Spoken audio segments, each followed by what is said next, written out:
কোটা আন্দোলনে অনুপ্রবেশকারী ঢুকছে কিনা খতিয়ে দেখা হচ্ছে। সরকারি চাকরিতে কোটার যৌক্তিক সংস্কারের দাবি জাসদের। ছাত্রলীগ সভাপতির প্রশ্ন, তারা চাকরিজীবী নাকি আন্দোলনজীবী হতে চান?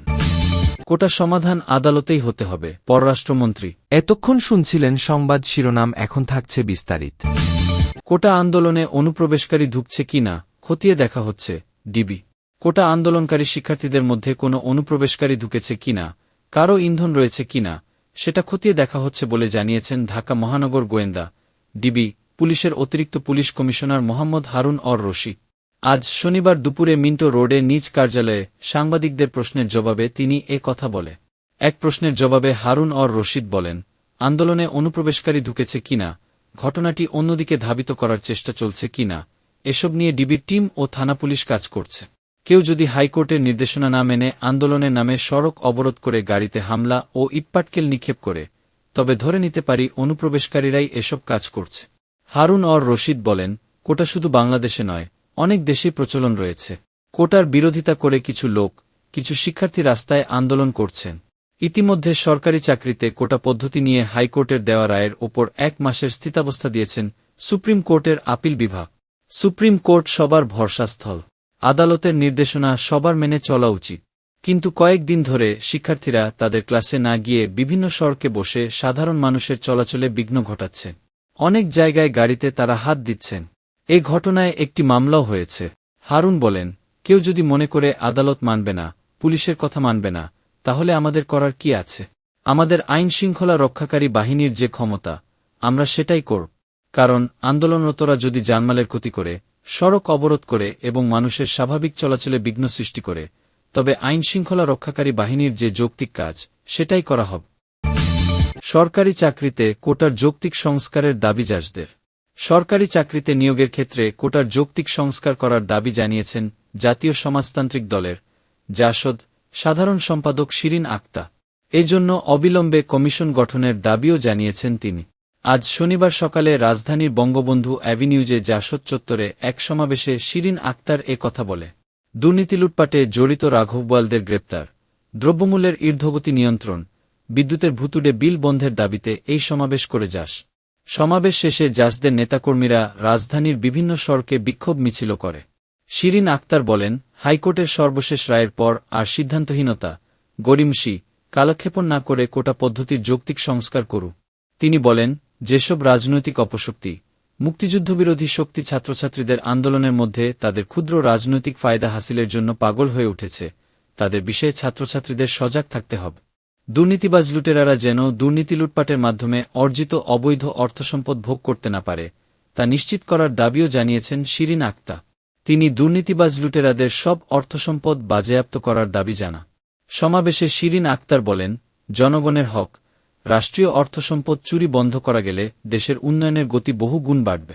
প্রধানমন্ত্রীর হাতে যে শাসনদণ্ড আছে, তা মুখ না দেখে, দল না দেখে দুর্নীতিবাজ লুটেরাদের ওপর নির্মমভাবে প্রয়োগ করতে হবে। যেকোনো মূল্যে আইনের শাসন নিশ্চিত করার দাবি জানান তিনি। নিম্ন ও সীমিত আয়ের মানুষ কষ্টে আছে উল্লেখ করে শিরিন আক্তার বলেন, আর কোনো অজুহাত না দেখিয়ে নিত্যপণ্যের বাজার নিয়ন্ত্রণে যা করা দরকার, তা সরকারকেই করতে হবে।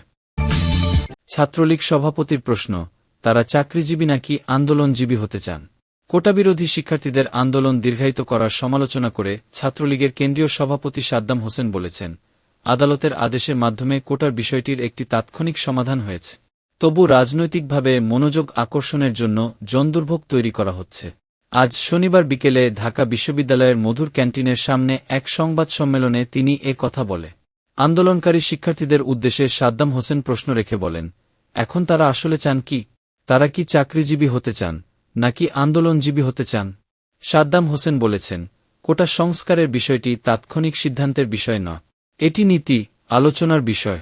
সংবাদ সম্মেলনে ছাত্রলীগের শীর্ষ নেতারা জানান, সরকারি চাকরিতে কোটার বিষয়টি নিয়ে শিক্ষার্থীদের কাছ থেকে প্রস্তাব সংগ্রহ করা হবে। পাশাপাশি বিভিন্ন তথ্যপাত্র সংবলিত লিফলেট বিতরণ, উন্মুক্ত আলোচনা ও জনদুর্ভোগের কর্মসূচি পরিহার করার জন্য প্রচারণা চালাবেন তারা। সংবাদ সম্মেলনে সাদ্দাম হোসেন বলেন, আপিল বিভাগের স্থিতাবস্থার আদেশে সন্তোষ জানিয়ে সাধারণ শিক্ষার্থীরা শিক্ষা প্রতিষ্ঠানে ফিরে গেছে। কিন্তু দেখা যাচ্ছে, সাধারণ শিক্ষার্থীরা ফিরে গেলেও পেশাদার আন্দোলনকারী শিক্ষার্থীরা ঘোলা পানিতে মাছ শিকারের চেষ্টা করছে। তারা ব্লকেড খেলা খেলছেন। তাদের ভাবগতিক দেখে মনে হচ্ছে অঞ্চলভিত্তিক বৈষম্য থেকে সরে এসে যেন আমরা একটি সুষম রাষ্ট্র তৈরি করে ফেলেছি। কিন্তু কোটা না থাকার কারণে কয়েক বিসিএসে নারী, ক্ষুদ্র জাতিগোষ্ঠী ও বেশ কিছু জেলা উল্লেখযোগ্য হারে বঞ্চিত হয়েছে। ফলে আন্দোলনকারী শিক্ষার্থীরা মেধার স্বর্গে নয়, বোকার স্বর্গে বাস করছে। কোটার বিষয় যৌক্তিক, অন্তর্ভুক্তিমূলক ও যুগোপযোগী সুরাহা ছাত্রলীগও চায় দাবি করেন সাদ্দাম হোসেন। তিনি বলেন, সার্বিক বিষয় বিবেচনা করেই নির্বাহী বিভাগকে এ বিষয়ে সিদ্ধান্ত নিতে হবে। কিন্তু এটি নিয়ে দিনের পর দিন যারা নৈরাজ্য জারি রাখতে চান, ছাত্রসমাজ তাদের বিরুদ্ধে ঐক্যবদ্ধ আছে। আন্দোলনকে ইতিমধ্যেই রাজনৈতিক রূপ দেওয়া হয়েছে। আন্দোলনে ছাত্রদলের ক্যাডারদের দেখা গেছে। কোটা আন্দোলনের নাম করে কেউ বা হাত ঢুকিয়ে দেশকে অশান্ত করার চেষ্টা করলে তার ফল ভালো হবে না বলে হুঁশিয়ারি দেন ছাত্রলীগের কেন্দ্রীয় সাধারণ সম্পাদক শেখ ওয়ালি আসিফ ইনা। তিনি বলেন, কোটা ইস্যুতে যেন কেউ ঘোলা পানিতে মাছ শিকার করতে না পারেন, শিক্ষার্থীরা যেন ভুল পথে না যান, ষড়যন্ত্রের জালে জড়িয়ে নিজেদের ভবিষ্যৎ জীবনকে নষ্ট না করেন এবং কোমলমতি শিক্ষার্থীরা যেন কোনো বেআইনি কাজে যুক্ত না হন, সেজন্য ছাত্রলীগ সজাগ থাকবে। কোটা সমাধান আদালতেই হতে হবে, পররাষ্ট্রমন্ত্রী ও আওয়ামী লীগের যুগ্ম সাধারণ সম্পাদক হাছান মাহমুদ বলেছেন, সরকার শিক্ষার্থীদের প্রতি সহানুভূতিশীল হয়েই কোটা বাতিল করেছিল। হাইকোর্ট সেটি পুনর্বহাল করেছিল, সুপ্রিম কোর্ট স্থগিত করেছে। সুতরাং কোটা সমাধান আদালতের মাধ্যমেই হতে হবে। পররাষ্ট্রমন্ত্রী বলেন, এই বিষয়টি যারা বোঝেন না বা বুঝেও বুঝতে চান না বা যাদের বিএনপি সহ অন্যরা ইন্ধন দিচ্ছে, তাদের বলব, কোমলমতি শিক্ষার্থীদের বিভ্রান্ত করবেন না। শনিবার সন্ধ্যায় বগুড়া শহরে পৌর এডওয়ার্ড পার্কের শহীদ টিটু মিলনায়তনে বাংলাদেশ আওয়ামী লীগের ৭৫তম প্রতিষ্ঠাবার্ষিকী উদ্যাপন ও বগুড়া জেলা আওয়ামী লীগের প্রবীণ নেতাদের সংবর্ধনা ও প্রয়াত ব্যক্তিদের মরণোত্তর সম্মাননা প্রদান অনুষ্ঠানের আয়োজন করা। সেখানেই তিনি এসব কথা বলে।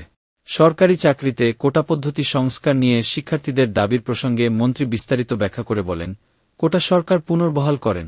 সরকার বরং শিক্ষার্থীদের দাবির পরিপ্রেক্ষিতে ২০১৮ সালে কোটা বাতিল করেছিল। বাতিলের পর কোটাহীনভাবে সরকারি ও অন্যান্য চাকরিতে নিয়োগ হচ্ছে। হাইকোর্ট রায় দিয়েছে কোটা পুনর্বহালের জন্য। সুপ্রিম কোর্ট সেটি স্থগিত করেছে। বিষয়টি আদালতে বিচারাধীন।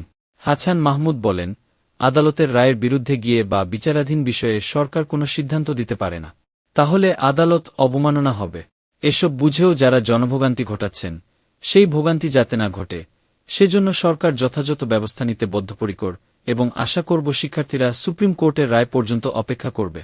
বাংলাদেশ আওয়ামী লীগকে একটি পরিবার উল্লেখ করে হাছান মাহমুদ বলেন, আজ বাংলাদেশ আওয়ামী লীগ ৫ বার রাষ্ট্রক্ষমতা। এর প্রথম কারণ হচ্ছে জননেত্রী শেখ হাসিনা। দ্বিতীয় কারণ হচ্ছে এ দলের কর্মীরাই এ দলের প্রাণ। শেখ হাসিনার ওপরে যখন বারবার হামলা হয়েছে, তখন কর্মীরাই মানববর্ম সৃষ্টি করে গ্রেনেড ও গুলি থেকে শেখ হাসিনাকে রক্ষা করেছে।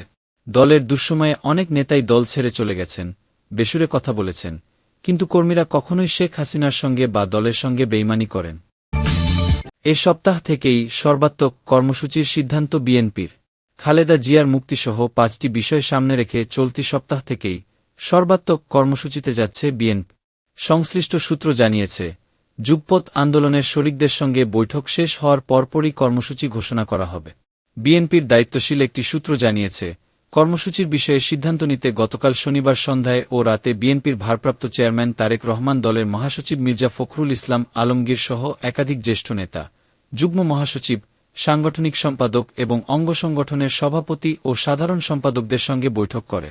বৈঠকে বিএনপির চেয়ারপারসন খালেদা জিয়ার মুক্তি, গণতন্ত্র ও ভোটাধিকার ফেরানোর দাবিতে এবং ভারতের সঙ্গে দেশের স্বার্থবিরোধী চুক্তি, সরকারের সীমাহীন দুর্নীতি ও দ্রব্যমূল্যের ঊর্ধ্বগতির প্রতিবাদে সর্বাত্মক কর্মসূচি শুরুর সিদ্ধান্ত হয়। ওই সূত্র জানিয়েছে, রাজধানী ঢাকাসহ সারা দেশে বিক্ষোভ, সমাবেশ, পদযাত্রা, গণমিছিল, রোডমার্চ সহ বিভিন্ন ধরনের কর্মসূচি নেওয়া হবে। বৈঠকে আলোচনা হয়, তারা জানতে পেরেছেন, চলতি মাসেই ভারত সমঝোতা চুক্তি অনুযায়ী পরীক্ষামূলকভাবে রেল করিডোর দিয়ে ট্রেন চলাচল শুরু করবে।